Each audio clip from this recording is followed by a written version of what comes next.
essa vai ser uma aula sobre o livro de Números. Abra sua Bíblia em Números, capítulo 1. E culturalmente, a palavra números já assusta, né? Você nas suas leituras, vai chegando no livro de Números, você quer pular. Por quê? Porque você acha que lá está cheio de números. E eu queria frustrar você um pouco, dizendo, nem tanto. O livro de Números tem muito mais história do que números. Talvez o livro de Crônicas tenha mais números do que o livro de Números. Você tem alguns capítulos em Números que são relativos a números. E não são genealogias não, tá? Você deve estar pensando assim, não, o livro de Números é cheio de genealogia. Não é. O livro de Números, quando ele trata de números, ele trata de recenseamentos. Aliás, o livro de Números, você deve estar perguntando assim, então por que se chama Números? Se não são tantos números assim. A bem da verdade, o nome do livro não é Números. Números é o nome que nós aqui do Ocidente demos a esse livro através da tradução da Vulgata, né, do latim, e da tradução grega, da Septuaginta. Mas na língua em que o livro foi feito, o nome do livro é Midbar, que quer dizer no deserto. Diferente, né? No deserto para números. Que parada é essa, meu irmão? Que história é essa, né? Alguém achou que seria mais bonitinho chamar de Números, né? Na verdade ficou mais assustador, né? Eu teria botado Jornada no Deserto, né? A versão grega, eu acho o nome é aritmos, de onde vem a palavra aritmética, né? Aritmos é números. Aí alguém disse, é isso aqui mesmo. Em português vai ser isso. O livro de números. Às vezes, alguns números têm a ver com datas. Com datas. Você fica sabendo com quantos anos aconteceram tais eventos. Você fica sabendo quanto tempo eles levaram nos seus percursos, quanto tempo levaram para levantar o templo, quanto tempo levaram no Sinai, né? Alguns números têm a ver com datas. Aliás, um dos objetivos do livro é traçar essa jornada do Sinai até a beira do Jordão, né? Que vai dar aí 38 anos, mais ou menos. Isso fica registrado em detalhes. Uma ideia que percorre todo o livro é mostrar que o povo testou a paciência de Deus. E Deus testou a fidelidade do povo. Deus não foi reprovado. O povo foi reprovado. Aqui no livro nós vamos ter dois censos. Deus manda fazer um recenseamento. O primeiro deles está em Números capítulo 1, versículo 3, porque você sabe, no começo já começa com datas, né? Olha o versículo 1. Segundo ano após a saída dos filhos de Israel do Egito, no primeiro dia do segundo mês, né?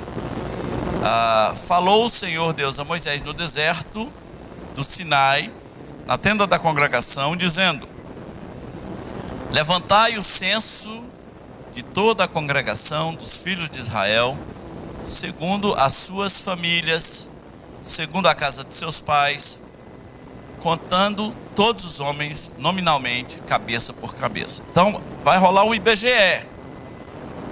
Queremos saber quantos Somos. E aqui a gente já tem o primeiro problema cultural.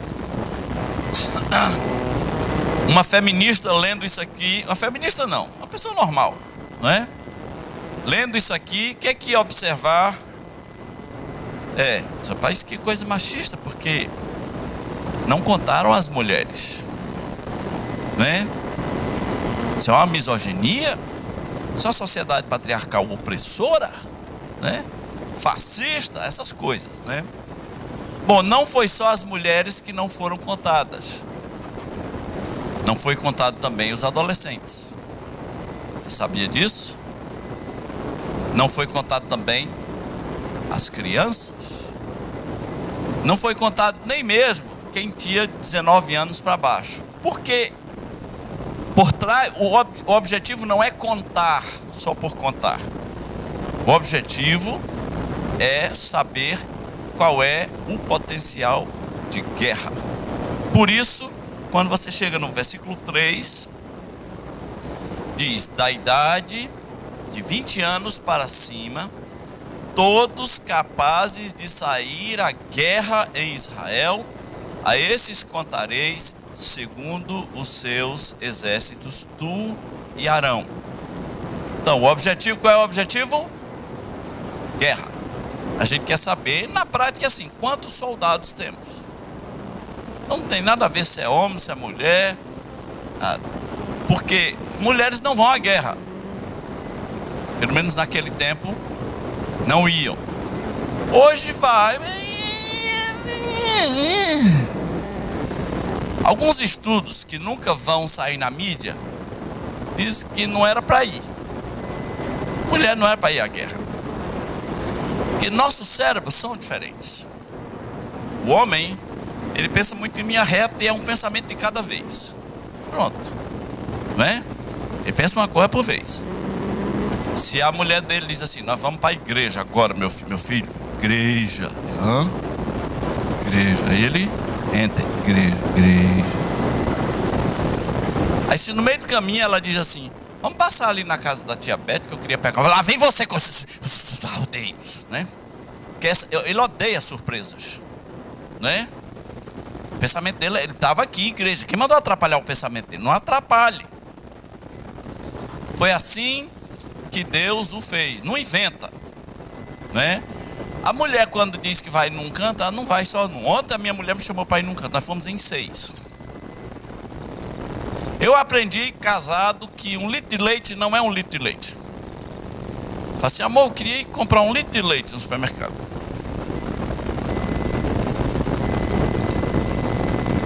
Não é.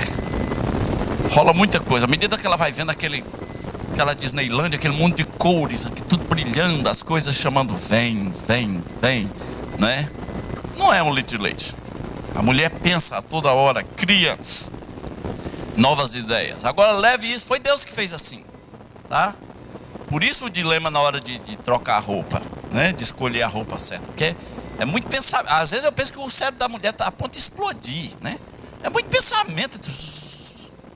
Por isso elas sofrem mais com a notícia da prima que morreu, né? O homem fala assim, ele recebe um telefonema dizendo: teu primo João morreu. Ele diz: ah, pai, que chato. Amor, João morreu. Isso é um homem recebendo a notícia que seu primo João morreu. A mulher, alguém liga. Primeiro alguém toma cuidado. Se uma outra mulher toma cuidado em dar a notícia, né? A tua prima Maria morreu.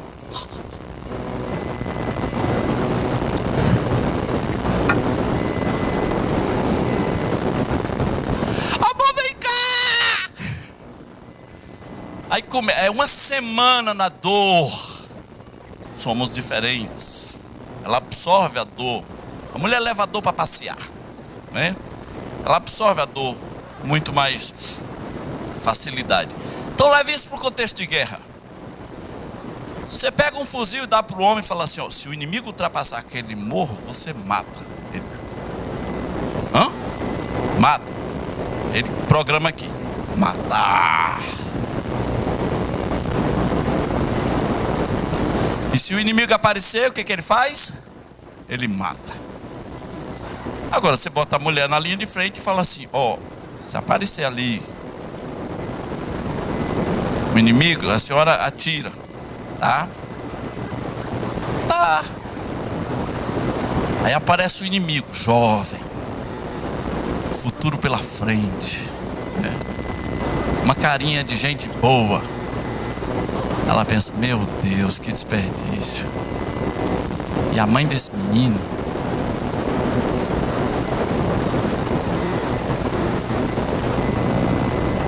né? Os amigos dele, né? Aí se ele for ali pelos 30, entre 30 e 40 anos, ela fala: meu Deus, ele deve ter uma família, deixou uma esposa esperando, né? Aí o cara, pô, mata ela. Eu não estou dizendo que toda mulher é assim. Tem mulher lampião, né? Tem mulher que fala: mata, né? Próximo. Tem mulher lampião ou não tem? Tem, vai temer. Mas em geral somos diferentes. A mulher é mais emotiva. Então Deus disse: olha, vamos contar os que vão para a guerra. Vamos contar os capazes de ir para a guerra, e é de 20 anos para cima. Esse é o primeiro censo. O segundo censo vai ser em Gênesis 26. Gênesis não, desculpa, Números 26. E aí já é a segunda geração. Foi muito tempo no deserto, foi tanto tempo que antes de entrar na terra tem que fazer de novo um censo, porque muitos dos capazes de sair para a guerra já morreram, né? Já se enterraram, e vai haver um novo censo. Mas como entender um censo? Qual é o objetivo de Deus ao fazer um recenseamento? Quando a gente vê aí, por exemplo, esse capítulo 1, que é o capítulo do censo, você só entende ele comparando com Gênesis 49, porque ali estão ditas certas coisas que iriam acontecer com as tribos. Eu queria fazer um exercício rápido aqui, a partir do versículo 20, só para você dar uma olhada no final de cada versículo, a partir do versículo 20. No final, só passa os seus olhos aí, porque no final de cada versículo você já tem o censo de cada tribo. Quantos soldados tem cada tribo? Não vou pedir para você fazer uma conta enorme não, só quero que você dê uma olhada em alguns detalhes, tá? Só rapidinho olhando. Uma olhada rápida no final de cada versículo. Vou dar aqui 1 minuto e meio. Nem precisa isso tudo. Números 1, a partir do 20.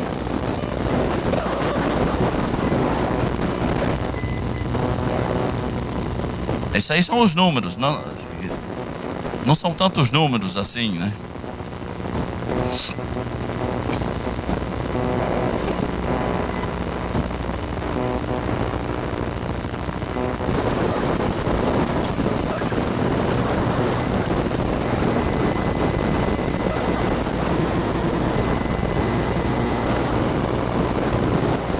Ok, uma pergunta curiosa. Quantos capazes de sair à guerra deu na tribo de Rúben?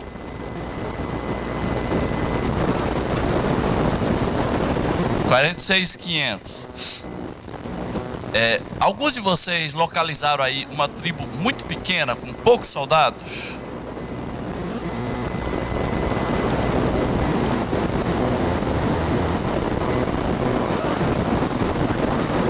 Quem é que tem poucos soldados aí? Dan? Tem pouco? Vou dizer uma coisa sobre Dan, você vai se assustar. Dan tem mais que Rúben. Se eu não me engano, Dan tem 64 mil. Judá tem o quê? Quantos tem Judá? 74 mil, né? E lapada. Quem tem menos? Manassés tem quanto? 32, tem gente com menos. Quem tem menos?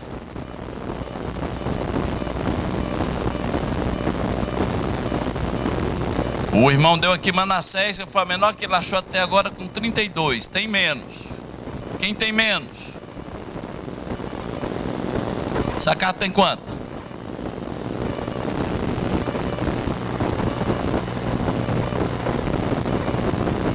Hã? 54. Zacate tem muito, tem. Manassés tem quanto? 32 mil. É, né? Tá bom. Vocês já viram Simeão?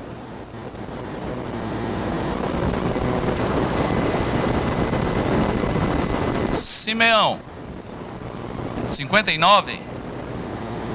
É isso mesmo? Deixa eu ver aqui. No 23. Simeão 59 mil. Quem tem mais? Judá 74 mil. É interessante que você entenda por que Judá tem 74 mil. Uma das profecias, se você pega Gênesis 49, é Jacó, antes de morrer, vai abençoar os filhos e predizer algumas coisas sobre eles, e algumas parecem maldição. Quando ele fala sobre Judá, ele fala: o cetro não se afastará de Judá. Ele diz coisas excelentes sobre Judá. Mas quem é o primogênito de Jacó?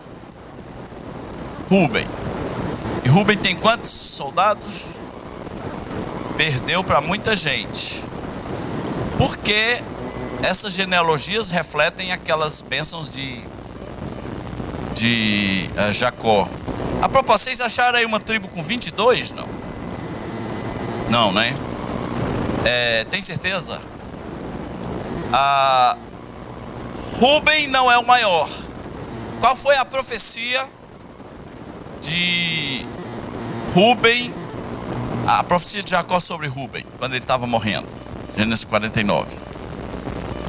Diz: tu não serás o mais excelente. Passa para ajudar a excelência, né? Por que Rúben recebeu esse veredito? Tu não serás o mais excelente. Simples. Jacó tinha 2 esposas. Cada esposa tinha uma ama, uma escrava. Elas se chamavam Bila e Zilpa. E eu não sei o que tinha na Bila, que um dia o Rúben olhou para ela com olhos diferentes, né? A escrava de sua mãe. E não se deve confiar em menino, né, rapaz? E um dia não tinha ninguém em casa, só Rúben e Bila. A Bíblia diz: tinha ninguém em casa. Aí eles bilaram. Será que vem daí a palavra Bilal? Não, nem de longe. Eles bilaram, né? Eles coisaram. E a Bíblia diz assim que Rúben profanou o leito do seu pai, né? Ele fez a casa do pai dele de motel. Foi na cama do pai. E quando o velho chegou em casa e soube disso, aquilo foi uma desonra, né? Aquilo foi uma coisa terrível. E na hora de morrer, Jacó proferiu este veredito: tu não serás o mais excelente. Então, assim, cuidado você que não segura o tchan, né? Os pecados sexuais têm consequências. Tem, sempre tem. Na Bíblia é assim. Deus faz questão de mostrar que pecados sexuais deixam rastros. E os descendentes de Rúben tiveram que conviver com isso. Na hora de organizar o arraial, né? Os estandartes iam mostrando que Rúben estava para trás. E seus descendentes deviam perguntar, mas por que isso? Não, porque tem uma história feia aí que o vovô não se comportava, né? Quando era mais novo, né? O velho era safado e tal, né? Deve ter essas histórias, devem ter rolado por toda a geração. Rúben não seria o mais excelente. Quanto tem Simeão que vocês falaram? 59. É um número bem avançado para Simeão. É graça.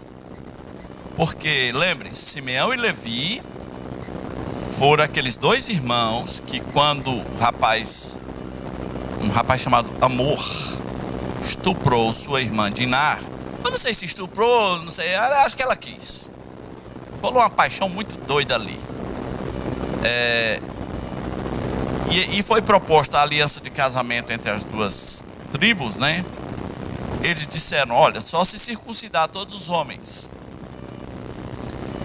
E aconteceu, a cidade inteira circuncidou, e nos dias que as dores estavam piores, Simeão e Levi vão lá com a espada e matam todo mundo. Os homens estão operados de circuncisão.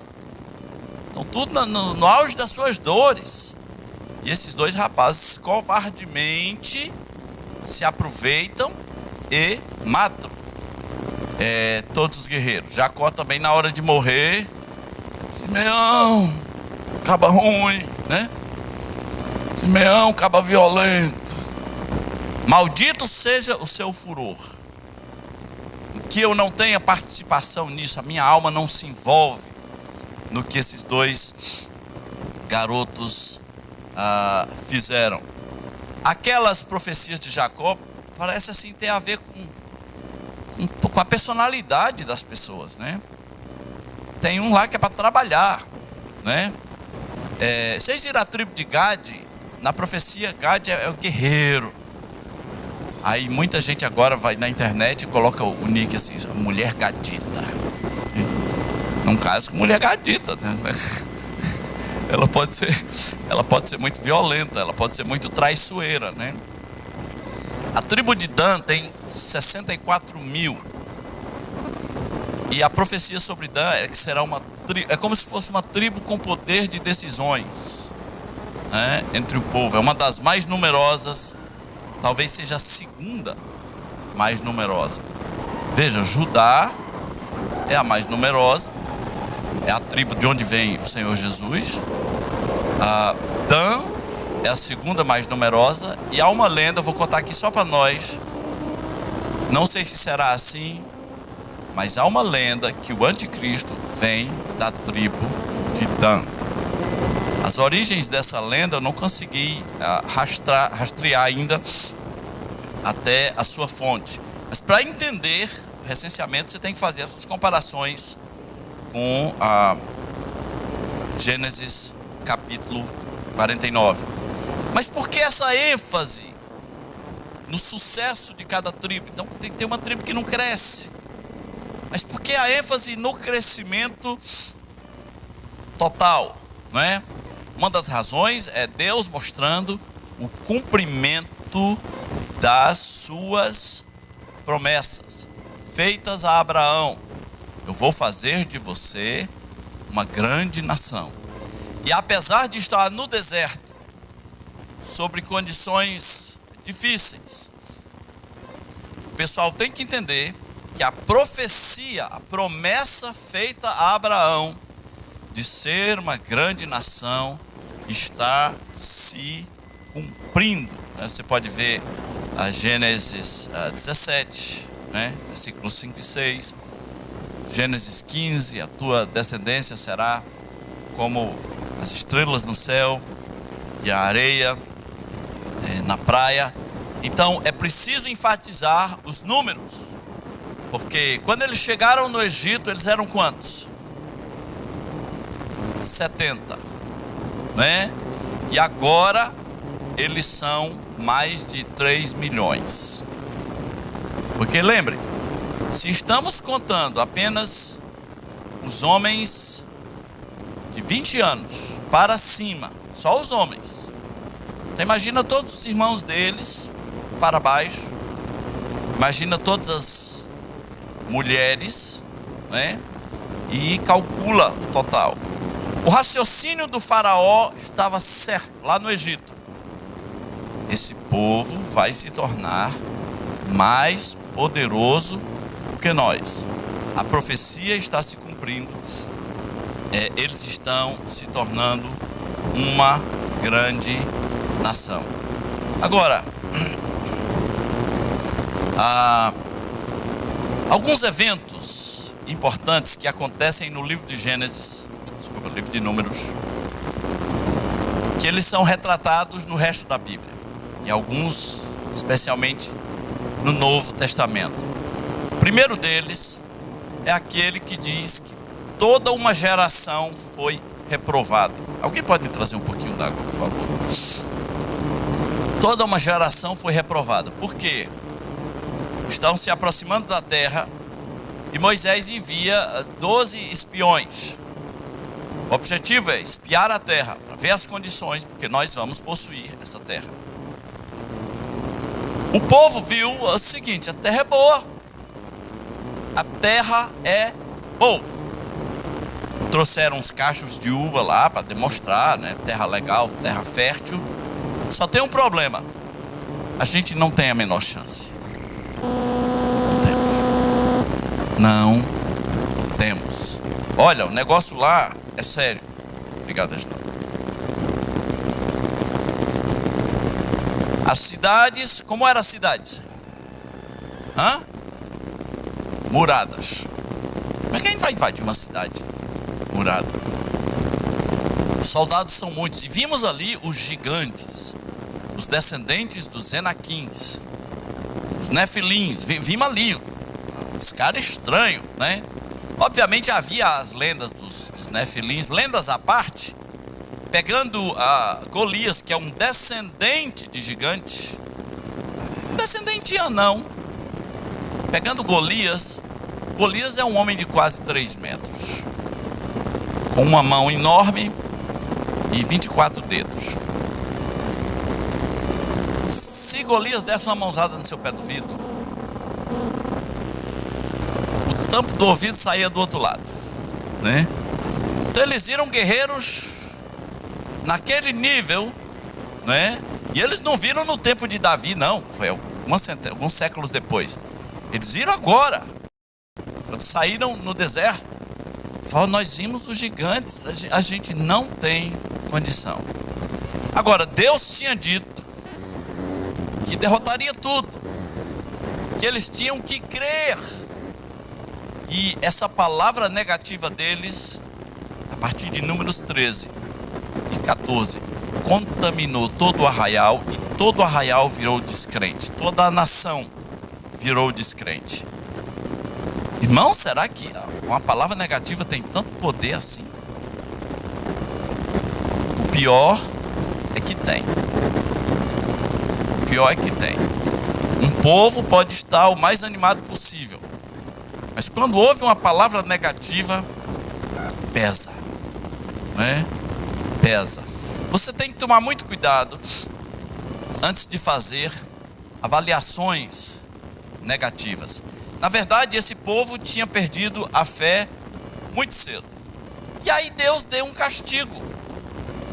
E Deus disse: é o seguinte, essa geração que saiu, ninguém vai entrar na terra prometida, exceto Josué e Calebe, porque foram os únicos que disseram: não, o Senhor falou, então a gente entra. A gente entra, a gente vai. O Senhor não falou que a gente vai entrar? Então não importa se é gigante, se é cidade fortificada, nós vamos entrar. Então eles tiveram que rodear no deserto todo aquele tempo, todos mais aqueles 38 anos que restavam, até morrer o último incrédulo, o último pessimista. Se você é pessimista, você estivesse lá, você tinha morrido, né? Você tem que definir: eu sou pessimista ou eu sou de fé? Eu sou de fé ou sem fé? Porque a Bíblia diz: sem fé é o quê? Impossível. Impossível. impossível agradar a Deus. Caleb e Josué são daqueles homens que dizem: eu me recuso a descrer. Mesmo que não dê certo, eu vou morrer crendo. Cuspindo sangue, eu ainda crerei. Então, esse evento de rejeitar toda uma geração. O segundo evento é aquele que Moisés fere a rocha. Moisés, está lá em Números 11. Moisés também perdeu a terra prometida. Porque Deus disse, o povo teve sede no deserto. E Deus disse assim para ele: olha, fale a rocha. Só isso. Então imagina, e vai sair água da rocha. Então imagina, isso aqui é uma rocha. Moisés só tinha que chegar e... o que ele ia falar? Eu não sei, tipo... oi. Água, qualquer coisa assim. Ele só tinha que falar e sairia água da rocha. Tipo, Hadouken, né? Sai água, né? Só tinha que fazer isso. Falasse o que quisesse. Fale a rocha e sairá água. Mas Moisés estava tão estressado que o seu coração carnal pensou assim: isso não faz sentido. Então, de um lado, ele tem um povo estressado, com sede. Moisés, água, meu Deus, o menino está morrendo de sede. Moisés, você trouxe nós aqui para morrer de sede. Seu irresponsável, você é o irresponsável, Moisés, meu Deus, eu quero água. De um lado, assim, milhares de pessoas desesperadas. De outro lado, um mandamento estranho de Deus. Moisés surtou. Teve uma crise de estresse. Você já teve uma crise de estresse? Você já quebrou as coisas? Já quebrou a análise? Já quebrou as coisas? Um dia eu tive uma crise de estresse. E no meio dessa crise de estresse eu tive uma discussão com a esposa.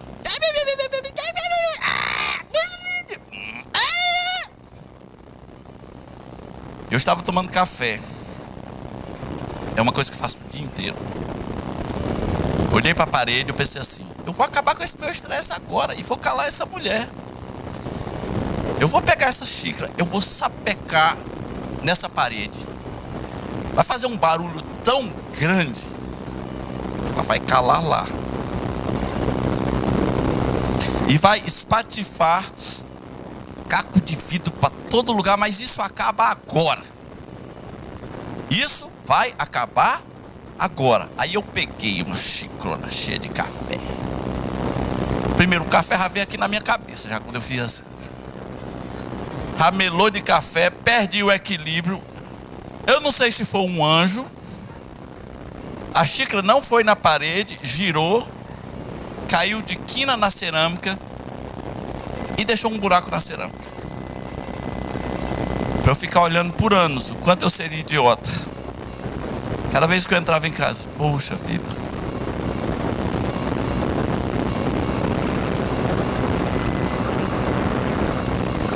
Aquilo foi muito estranho. Mas o que eu quis fazer, eu quis. Eu estava no auge, no limite. Tinha muita coisa estranha acontecendo ao mesmo tempo. Então, Moisés estava pior do que eu.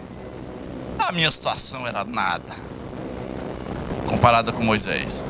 Aí Moisés pegou o seu cajado e pensou assim: eu vou quebrar esse cajado, lascar esse cajado nessa rocha.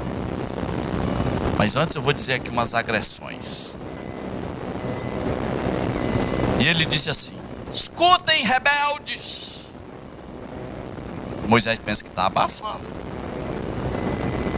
Escutem aqui, rebeldes. Por acaso sairá água dessa rocha? Ele nem cria aqui.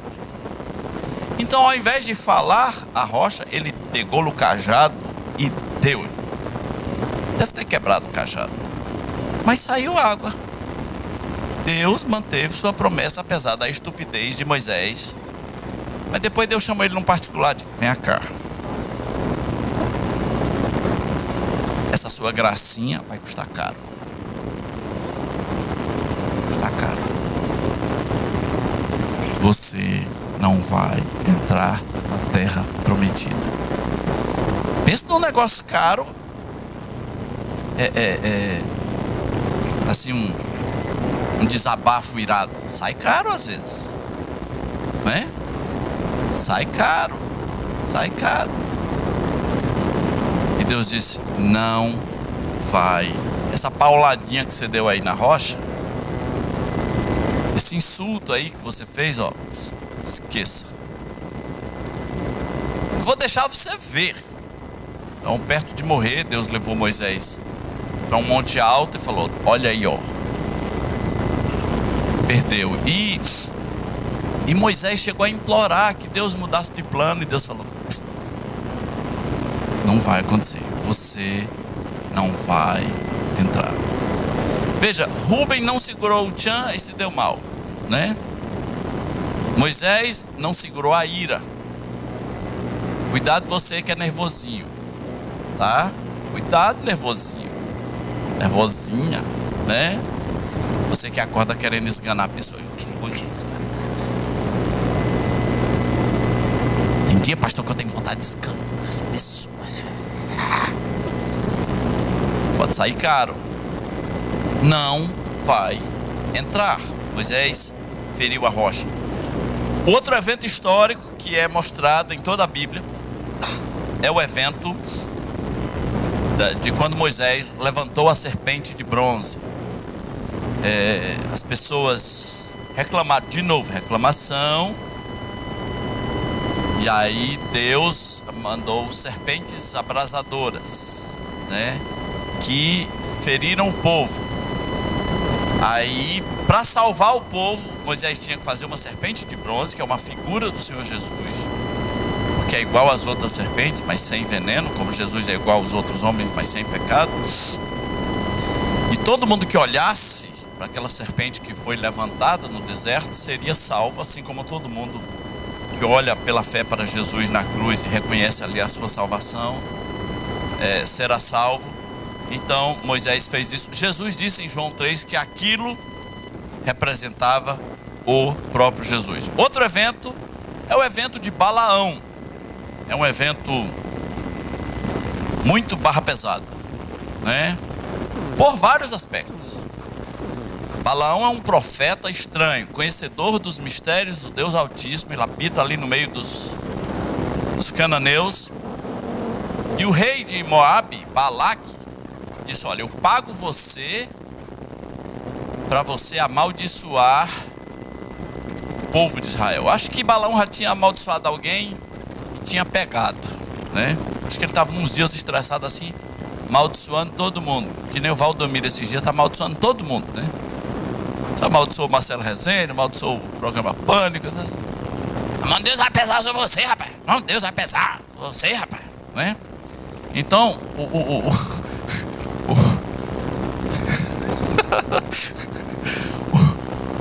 o Balaque falou: contrata esse cara para ele amaldiçoar meus inimigos, né?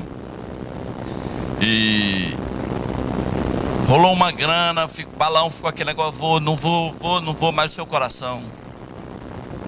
Se corrompeu, aceitou a grana. No meio do caminho a jumenta fala com Balaão.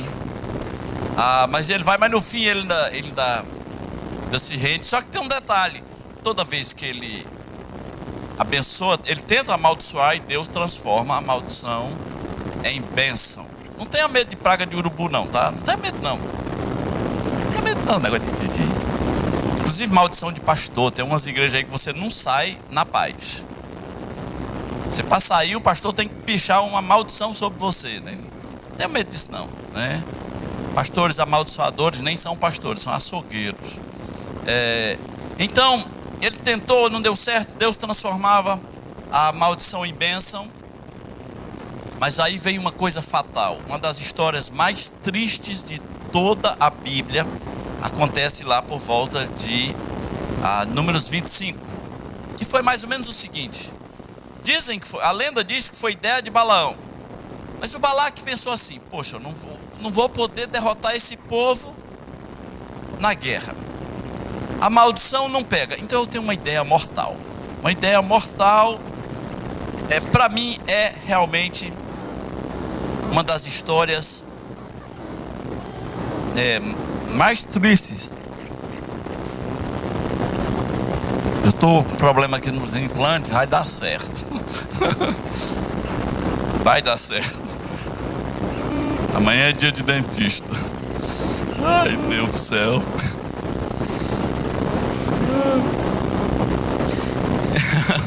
Então a Bíblia diz assim: habitando Israel em Sitim, começou o povo a prostituir-se com as filhas dos moabitas. A ideia é o seguinte: pega o pessoal mais bonito daqui, as novinhas e os novinhos, bota lá no arraial de Israel, deixa rolar, faz uma festa. Eles não vão resistir. E assim foi. Rolou uma esculhambação, uma orgia, junto com adoração a Baal, no acampamento de Israel. Uma cena muito, muito, muito triste. A esculhambação correu solta. Correu tão solta que um homem israelita pegou uma moabita, aliás, pegou uma midianita, e começou a transar com ela na frente de Moisés. Assim, foi um nível baixo. Aí um cara chamado Finéias pegou uma lança e pegou esse casal transando e atravessou a lança neles dois. Acabou. E aí Deus disse: olha, matança geral. Para acabar com essa orgia no deserto, tem que haver uma matança geral. E foi uma das cenas mais tristes de todo o Velho Testamento. Tem também o evento de Coré, que se rebelou contra Moisés e a terra engoliu, né? Literalmente engoliu a Coré. Irmãos, para a gente fechar, há algumas lições essenciais no livro de Números. A primeira delas é que Deus não tolera rebelião e falta de fé. Isso teve muito no deserto. Muito. Deus não tolera rebelião e falta de fé sem que haja consequências. A segunda lição é que Deus deixa bem claro que pecados sexuais. Será que eu vou terminar? Pecados sexuais têm consequências. Pecados sexuais têm consequências. Terceira lição está lá em 1 Coríntios 10, 6, que diz que tudo isso aconteceu como exemplo para nós. Tudo isso aconteceu como exemplo. E por último, meus irmãos, o livro de Números é um livro de graça, porque Deus tolerou a rebeldia do povo.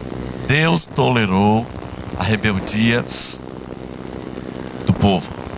Eu quero encerrar lendo talvez a passagem mais bonita de Números, que é Números capítulo 6, de 24 a 26, nós conhecemos muito bem, que diz a maneira como o sacerdote devia abençoar Israel, né? O Senhor te abençoe e te guarde, o Senhor faça resplandecer o seu rosto sobre ti e tenha misericórdia de ti.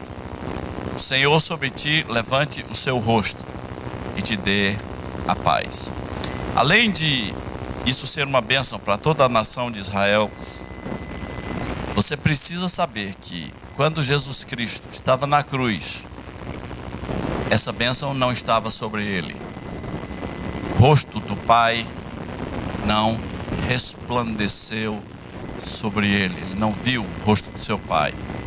Ele experimentou um abandono de Deus Todo-Poderoso. Isso por causa de mim, por causa de você. Vamos orar. Nosso Deus, nós te agradecemos pela beleza do livro de Números e por essas linhas gerais que temos visto aqui hoje de manhã. Que o Senhor nos ajude a, pela tua graça, crer no livro de Números como palavra de Deus, palavra inspirada de Deus, com seus cumprimentos em Jesus. Pedimos que seja assim em nome de Jesus. Amém.